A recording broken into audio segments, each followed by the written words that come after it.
a real pleasure to be joined today by Emily Walker, who's had an illustrious career around the world. And before I get it horribly wrong, Emily, I'd love to hear from you about some of the highlights from your career.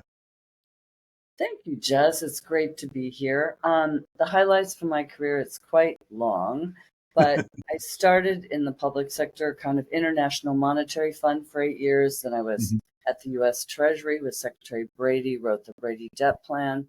Then I was appointed U.S. Director at the European Bank for Reconstruction and Development in London. Wow. And I had a 9-month-old and a 3-year-old at that time. And then there was the first US director in the bank.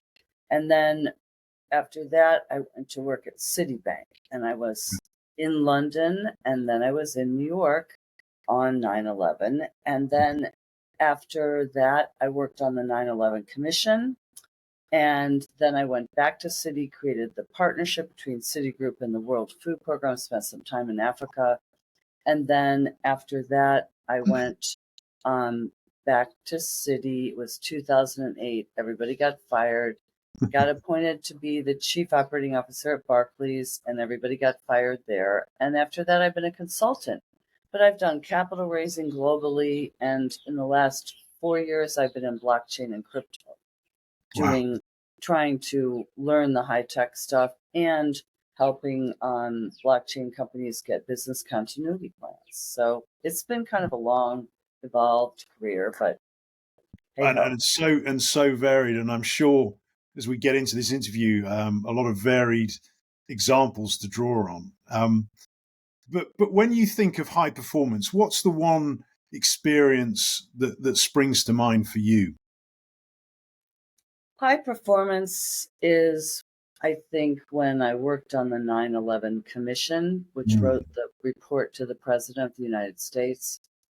It was a dedicated group of people, and it was really absolutely a fascinating time. And to me, that was the most important contribution I've made in my career, for sure.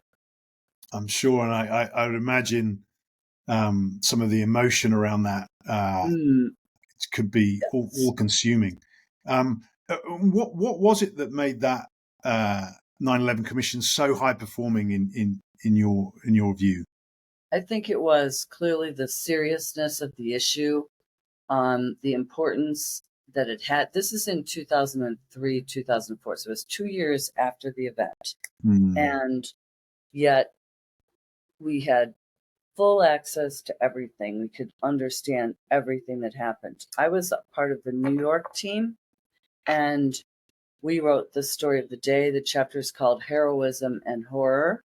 Mm. And everybody really took it to heart, the seriousness of the issue and the importance of getting the story in writing for generations to come.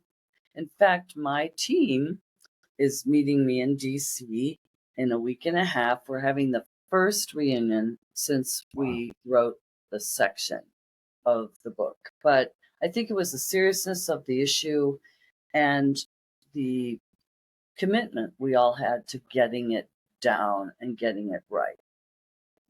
Incredible, and an incredible job. But who were the key players involved in that were working with you, and what made that outcome what it was and so special and Well, we performance? all had, we all were somehow involved in the story. I was there that day. I worked in Building 7, and John Farmer, who was the former Attorney General of the state of New Jersey, was on duty the day of 9/11.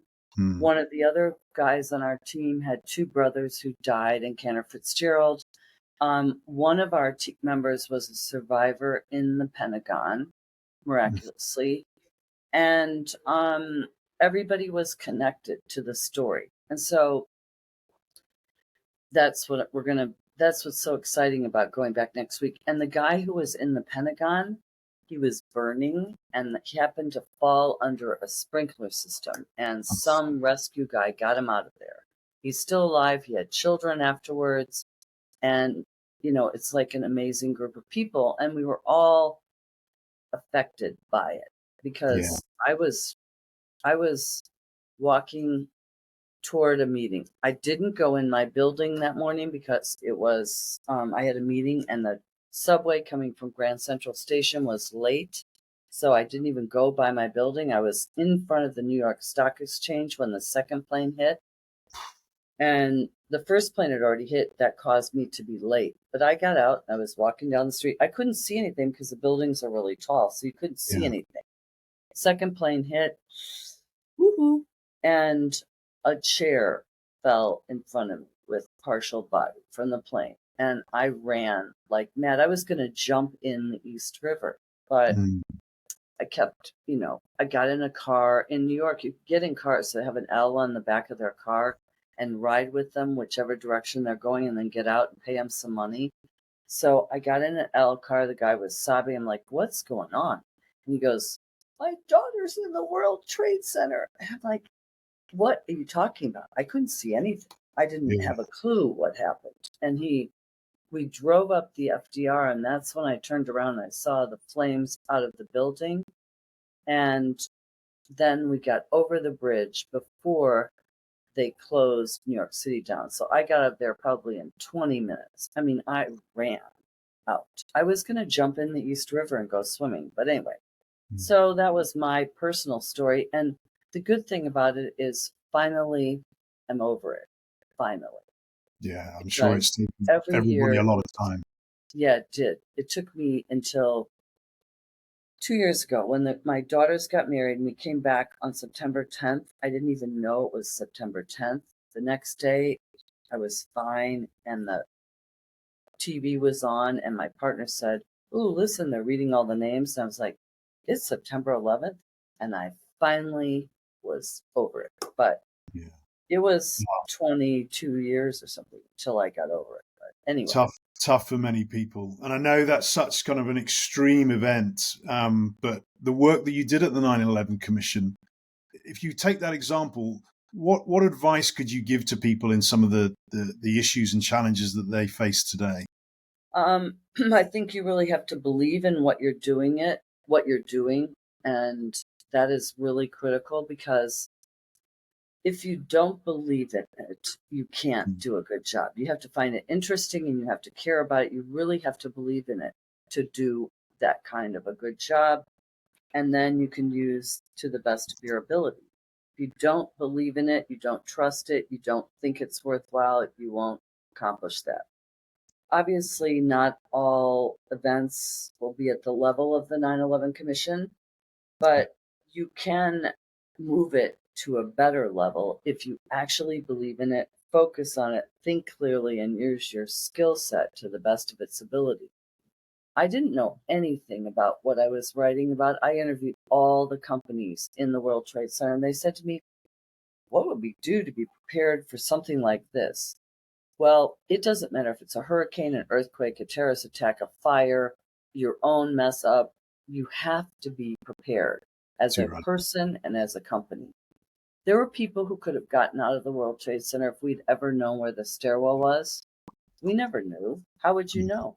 That was a personal security thing, but just professionally, companies had two servers next to each other.